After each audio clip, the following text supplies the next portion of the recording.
Stu! Hannah. Hey! Hey, what do you think of this tie? Do you think it's too much? So you ready for the show? Well, I didn't really have time to read the book because my wife was... We had a horrible, horrible weekend. Okay, anyway, his name is Brandon Romer. Brandon Romer. Brandon Romer. Romer. Fabulous. You got that? I think so. You got that? Yeah. Fabulous. Brandon Romer. He wrote the Romer's Rules for Impressive Business. Okay. I want to be the type of person Hold on 1 second. Hold on. Yeah. You ready? Okay. Yeah. I got you. I got you. Romer. So tell me about Stu. Is he your boss? Yeah. Tell me about him. You got any dirt I can use? Oh, I don't like to talk about. Oh, what is stuff it with you my don't like boss. to talk about? Oh, it's just I have a lot of respect for him, and I don't, Yeah. I don't like to talk. He's Yeah. very gracious. I yeah. just assume he's a real prong. Of course, Prong? I assume everybody is a real prong until I meet him. You are looking fine. You are looking mighty sweet. fine. Thank you. No, I'm talking about myself. I had a rough night, and I hate makeup. All I need is a little Detroit facelift. You know what that is? No. Preparation H right under the eyes there. You know. Oh, I don't think I have any of that. From Palmdale, California, it's the Stu Osborn Show. Today's guest is business author Brandon Romer. Today I'm visiting with Brandon Romer, the controversial former CEO of the Lododyne Group and author of Romer's Rules for an Impressive Business. Good day, Mr. Romer. Thanks. I'm going to call you partner. Ever ride bareback on a wild bronc Excuse me? across the plains? No. Yeah, neither have I. I've never been on a horse. They All say it's stimulating. Go ahead. I interrupted you. right.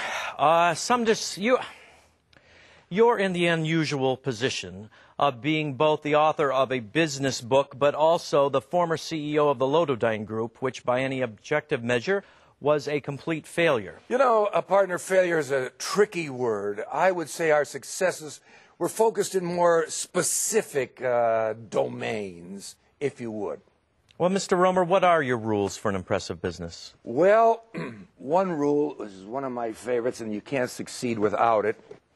Cultivate informants. You have a mole among your employees that tell you who's bad-mouthing you. You want spies in your corporation. Not plural. All you need is one good one.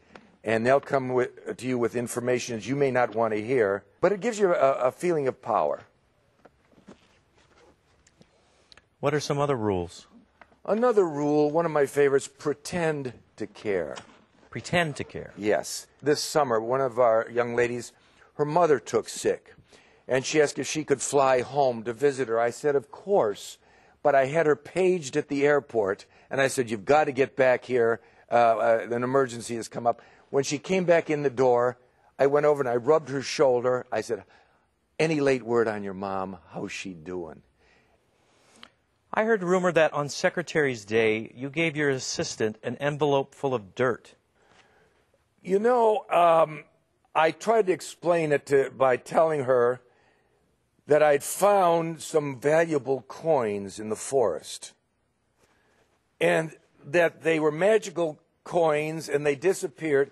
And between you and me, she was so stupid that she fell for it. And she has thanked me to this day, and she saves the dirt in her dress, on the top of her dresser. And I tell her that those coins are going to reappear. And the longer she works for me, the more valuable those coins are. Let's talk about technology. I am a big supporter. Complicated, advanced technology. Complicated? Sure, this stuff is hard, so hard. We usually outsource. That doesn't make any sense.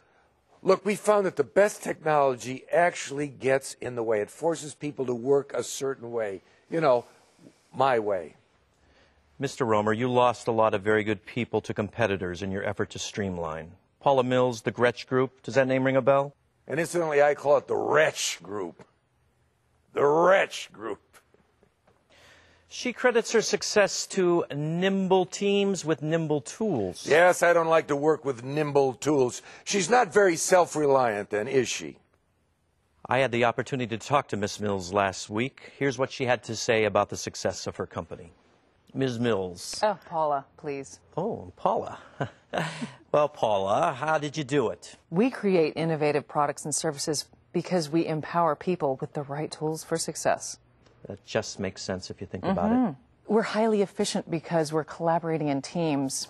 As the saying goes, the left hand knows what the right is doing. You should stitch that on a pillow.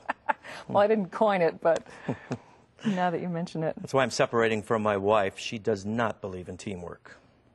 I'm sorry to hear that. Yeah, fine. Wow. Just wow. Yeah. Do you regret losing Paula Mills? I'm sorry, I was just, did I mention my book? Yes. $25, very large print, which makes it reader-friendly. That's my motto, large print and a lot of photos. Mr. Romer, you have micromanaged, you overbuilt your process, Right. you didn't give your people flexibility. It's all in the you book. held on to $25. Would you let me finish? Yes, of course.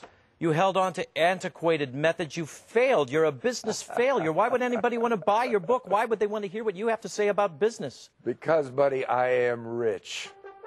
Well, I'm afraid that's all we have time for. Tune in next week for more of the Stu Osborn Show. The Stu Osborn Show is brought to you by Microsoft. When your people have the right software, there's nothing they can't accomplish. Software for the people-ready business. For behind-the-scene footage of Stu's interview with Brandon Romer, go to StuOsbornShow.com. Is that it? Where's the snack lady?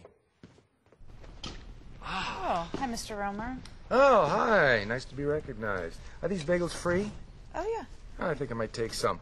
Oh. I can't tell you how many people I'm responsible for feeding. Stack up the donuts Okay. and put a little flour in it there.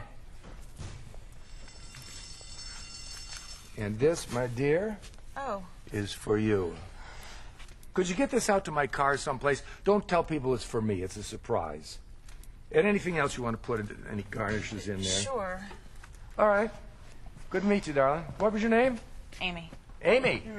You're Amish? No. What made me think that? Makes no sense. You can be Amy and not be Amish. All right, see you later. The Stu Osborn Show is a Stu Osborn production.